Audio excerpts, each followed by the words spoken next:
Budget friendly ആയിട്ട് room അടിക്കുന്ന ഒരു വഴിയുണ്ട്. പക്ഷെ അത് എല്ലാവർക്കും ഇഷ്ടപ്പെടണമെന്ന് നിർബന്ധമില്ല.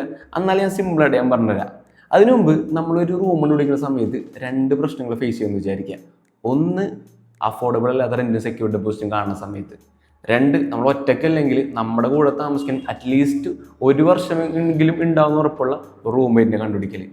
ഈ 2 പ്രോബ്ലത്തിന് സൊല്യൂഷനായിട്ടാണ് ഞാൻ ഫസ്റ്റ് പറയാമെന്ന ആ ഒരു വഴി ഞാൻ പറയാൻ പോകുന്നത്. ലെറ്റ്സ് സേ ഒരു 1 BHK അപ്പാർട്ട്മെൻറ്റ് 1 വർഷത്തെ എഗ്രിമെൻറ്റിലോട്ട് എന്ത് ചെയ്യുന്നു, 2 ടെനൻസ് എടുക്കുന്നു.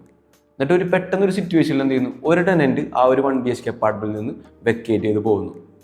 ആ ഒരു സിറ്റുവേഷനിൽ ആ ഒരു 1 BHK അപ്പാർട്ട്മെൻറ്റിൽ ഒരു വേക്കൻസി അവൈലബിൾ ആകുന്നു.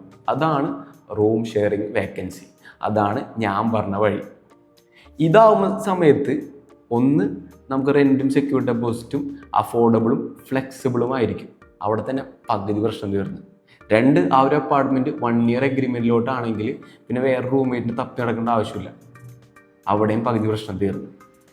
ഈ ഒരു ഫീച്ചർ, റൂം ഷെയറിങ്ങിൻ്റെ ഒരു ഫീച്ചർ നമ്മുടെ വെബ്സൈറ്റിൽ അവൈലബിൾ ആയിട്ടുണ്ട്. easybroker.co എന്ന വെബ്സൈറ്റ് ഓപ്പൺ ചെയ്തിട്ട് ജസ്റ്റ് ഒന്ന് സ്ക്രോൾ ചെയ്യുന്ന സമയത്ത് എക്സ്പ്ലോർ റൂം ഷെയറിംഗ് എന്നുള്ള ഒരു ബട്ടൺ കാണാൻ പറ്റും. ആ ഒരു ബട്ടണിൽ ക്ലിക്ക് ചെയ്തിട്ടുണ്ടെങ്കിൽ നമ്മുടെ വെബ്സൈറ്റിൽ അവൈലബിൾ ആയിട്ടുള്ള റൂം ഷെയറിങ്ങിൻ്റെ വേക്കൻസീസ് കാണാൻ പറ്റും. എന്നിട്ട് ഫിൽറ്ററിൻ്റെ ഓപ്ഷൻസ് യൂസ് ചെയ്യണമെങ്കിൽ ലൊക്കേഷൻ സെലക്ട് ചെയ്യാൻ പറ്റും. ലൊക്കേഷൻ സെലക്ട് ചെയ്യുന്ന സമയത്ത് നിങ്ങൾക്ക് എവിടെയാണ് വേണ്ടത് ആ ഒരു ലൊക്കേഷനിൽ നിങ്ങൾക്ക് എന്ത് ചെയ്യാൻ പറ്റും, റൂം ഷെയറിങ് കണ്ടുപിടിക്കാൻ പറ്റും. അതുമാത്രമല്ല, ഇൻ കേസ് നിങ്ങളുടെ അപ്പാർട്ട്മെൻറ്റിൽ ഒരു റൂം ഷെയറിങ് വേക്കൻസി അവൈലബിൾ ആയെന്ന് വിചാരിക്കുക, അഥവാ നിങ്ങളുടെ അപ്പാർട്ട്മെൻറ്റിൽ നിന്നും ഒരാൾ വെക്കേറ്റ് ചെയ്ത് പോകുമെന്ന് വിചാരിക്കുക, അത് ലിസ്റ്റ് ചെയ്യാനുള്ള ഓപ്ഷനും നമ്മുടെ വെബ്സൈറ്റിൽ ലിസ്റ്റ് യുവർ പ്രോപ്പർട്ടി എന്നുള്ള ബട്ടണിൽ യൂസ് ചെയ്ത് നിങ്ങൾക്ക് ലിസ്റ്റ് ചെയ്യാൻ പറ്റും. അത് നമ്മുടെ റൂം ഷെയറിങ്ങിൻ്റെ സെക്ഷനിൽ ലിസ്റ്റ് യുവർ പ്രോപ്പർട്ടി എന്നുള്ള ബട്ടൺ ക്ലിക്ക് ചെയ്താൽ മതി.